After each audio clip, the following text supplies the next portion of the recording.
Every new government makes promises. Some are fulfilled, some fall short. But the true measure of any administration isn't found in campaign speeches or political rallies.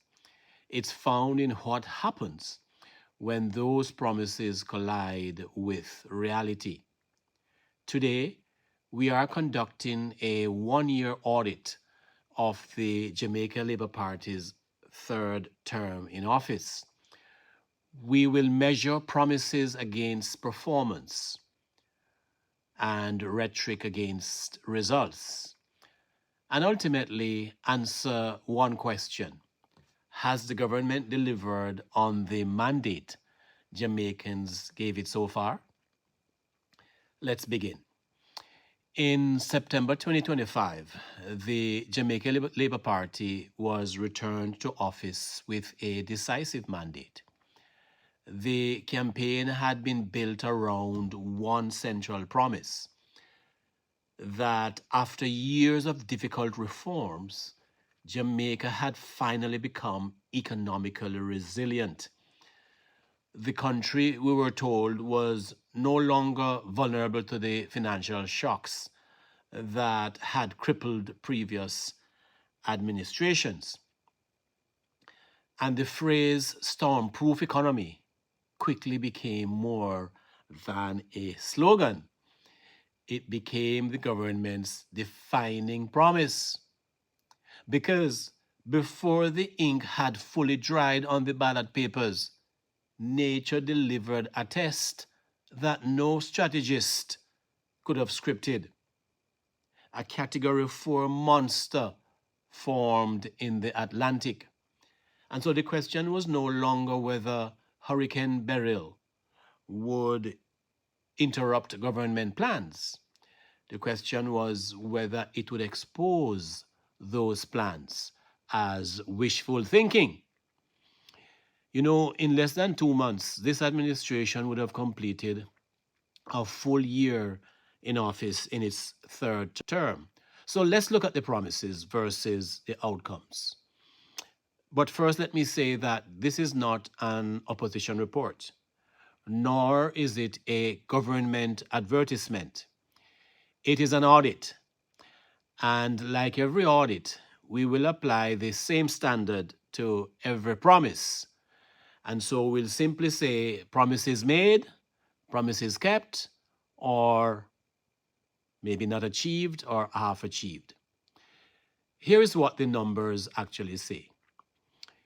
If there was one promise that sat above all the others, it was this: maintain strict fiscal discipline, continue reducing the national debt, and never again allow Jamaica to return to panic borrowing when disaster struck. And indeed, something very different happened this time. Instead of the country rushing to international lenders when Hurricane Beryl struck, the government activated financial protection that had been put in place years before. The Catastrophe Contingency Fund and the catastrophe bonds were triggered. You know, these were instruments which had been criticized by some as expensive insurance policies.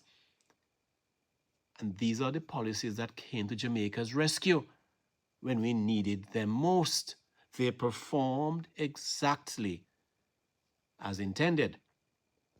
The government was able to finance a significant portion of the recovery without accumulating a single dollar of emergency foreign debt. Just as importantly, the country's fiscal credibility remained intact. Debt to GDP ratio continued below the government's strategy and below the government's target. Moody's maintained Jamaica's Ba3 credit rating. International confidence remains stable. You know, in previous generations, a hurricane often became the beginning of a financial crisis. This time, the country's fiscal architecture if we want to call it that, absorbed the shock. So the audit verdict, promises made, promises kept. Perhaps for the first time in modern Jamaican history, the government's macroeconomic framework genuinely proved itself to be storm-proof. The financial foundation held. But, governments are not judged only by balance sheets. They're also judged by kitchen tables.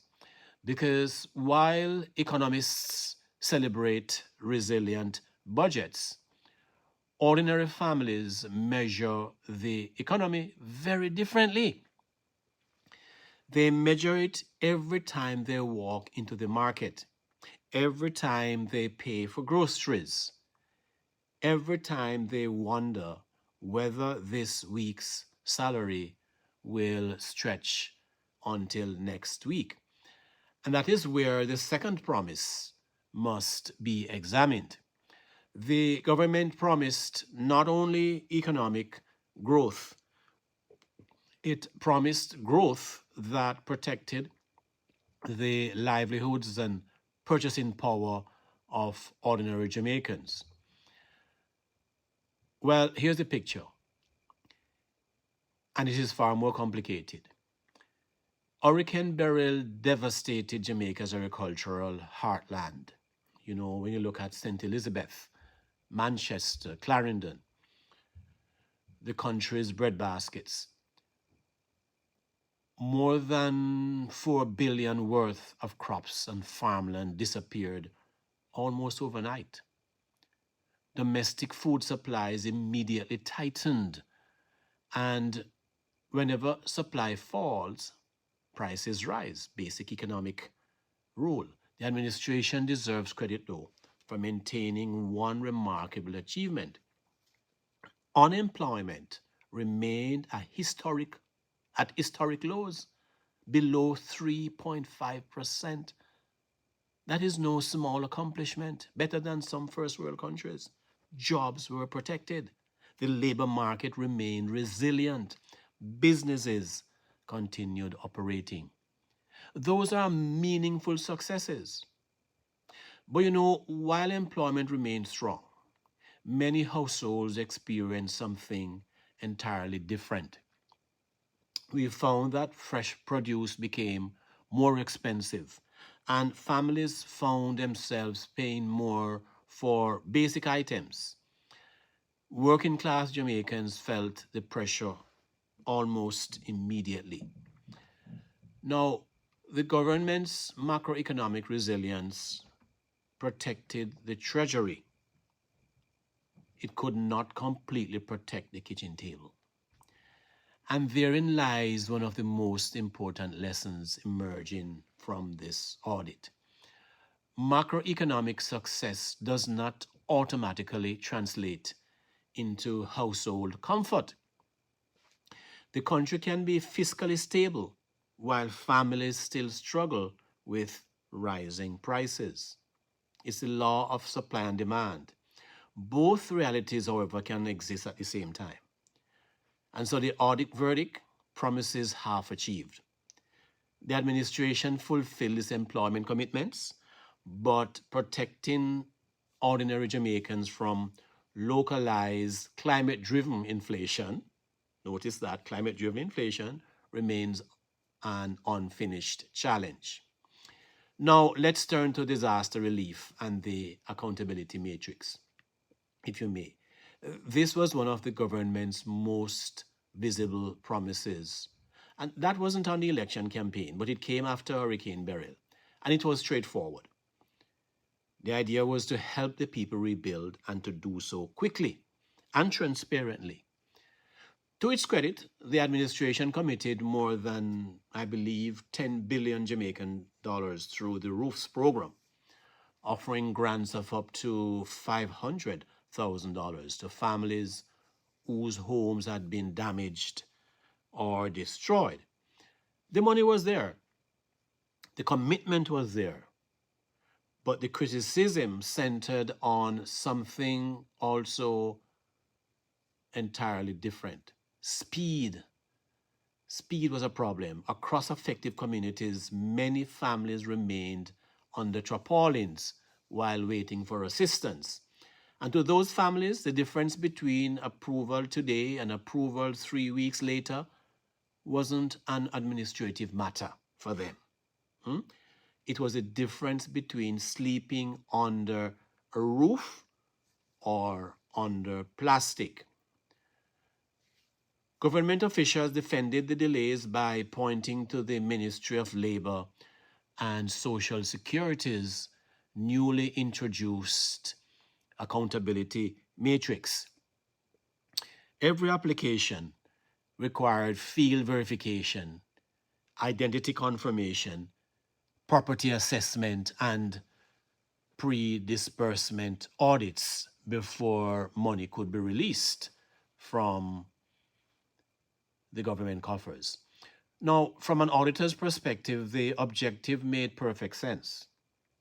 It prevents fraud, protect taxpayers' money, and ensure that assistance reached legitimate recipients.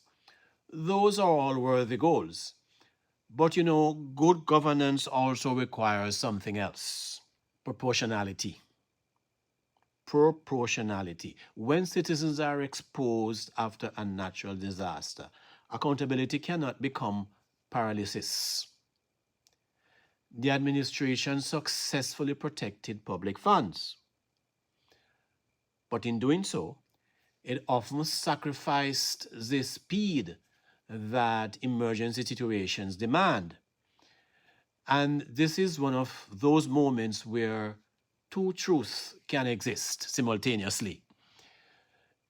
Because what we find was that the government acted responsibly, the government also acted too slowly. And both statements can be true.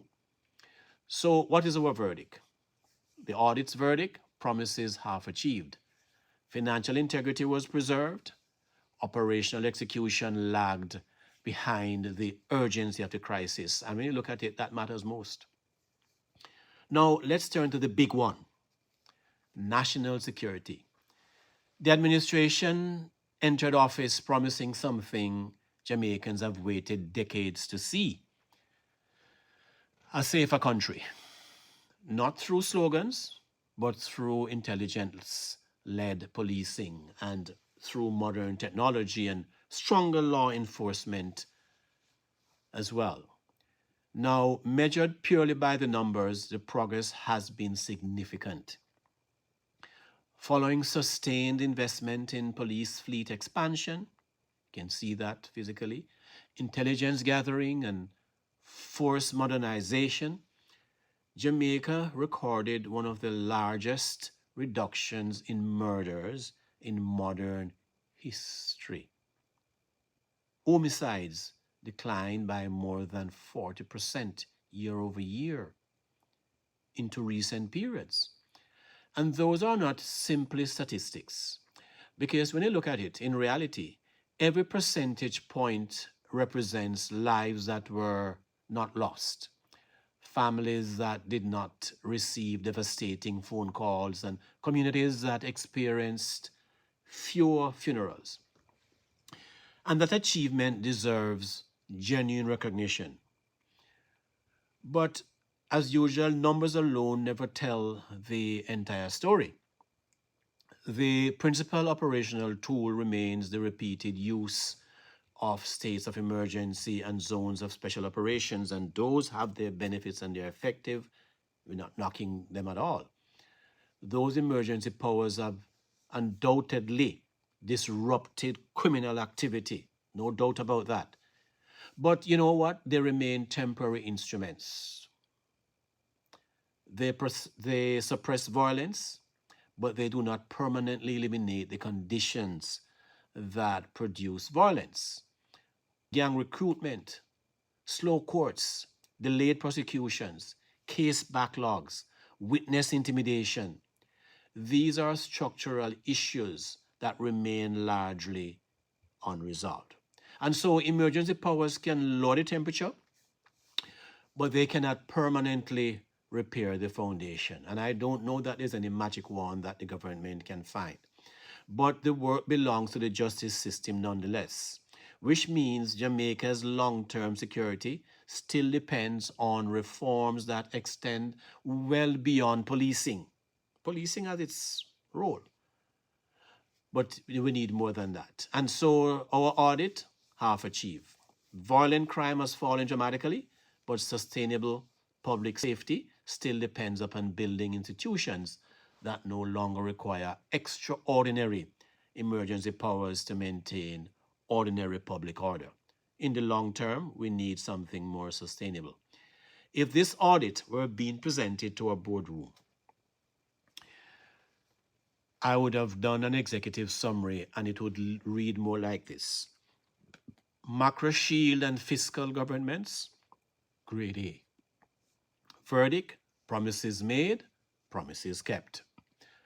The government's catastrophe financing strategy, including catastrophe bonds, CCRIF insurance, and fiscal buffers, absorbed more than $40 billion in storm-related losses without increasing foreign debt or reversing Jamaica's declining debt trajectory. The financial framework performed exactly as designed. Now, when you come to the macroeconomy and household inflation, I would give a grade C+. The verdict, promises half achieved. Yes, we had historic low unemployment, and that was maintained. However, the severe agricultural losses triggered immediate food price increases that left Jamaican households under financial pressure. I mean, could you blame the government fully? Maybe not, right? It's a matter of nature. But despite strong national economic indicators, we do see that, there was an issue. And so when you look now at the disaster relief, we give half achieved and a C. Because while we had financial accountability, the rigid verification procedures created operational bottlenecks that delayed us citizens when time mattered most. In terms of national security and crime control, we would give a grade B-. So the verdict is half achieved. Violent crime fell to levels not seen in decades, but nevertheless, long-term sustainability remains uncertain, while emergency powers continue carrying much of the burden. It's not permanent, right? The permanent judicial reform should eventually assume and take responsibility for long-term achievements. Taken together, the report card paints an interesting picture. The government's greatest strength lies in protecting the nation's balance sheet. Its greatest challenge lies in ensuring that those same successes are experienced more quickly and more directly by ordinary Jamaicans. And that brings us to the final overall verdict. If this audit could be summarized in just 4 words, they would be these: strong foundation, unfinished execution. You see, when Hurricane Beryl delivered its worst, Jamaica's macroeconomic framework passed its greatest test. The administration proved that years of fiscal discipline, debt reduction, and prudent financial planning were not simply good talking points. They worked. They worked. But most importantly, the insurance worked. The fiscal buffers worked. The debt numbers held firm, and international confidence remained intact. And so, maybe for the first time in modern Jamaican history, a Category 4 hurricane did not push the country into emergency foreign borrowing or threaten the stability of the national budget. And that achievement deserves recognition.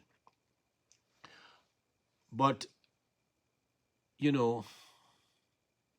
Governments are also judged by how well they protect the treasury.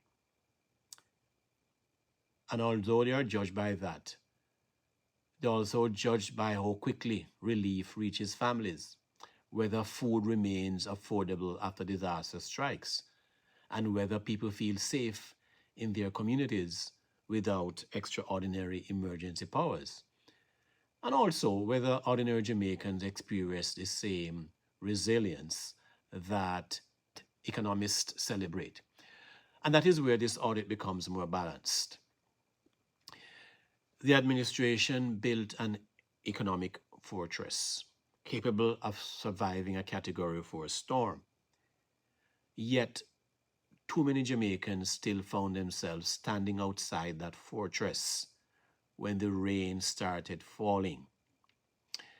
The National Foundation is stormproof, but what we find is that the living room is still under construction. The economy remained stable. Many households did not. And that distinction matters because an economy is not ultimately audited inside government vaults or international credit reports. It is audited in the parish markets, at the kitchen table, inside damaged homes waiting to be repaired, and in communities waiting for justice to move faster than crime.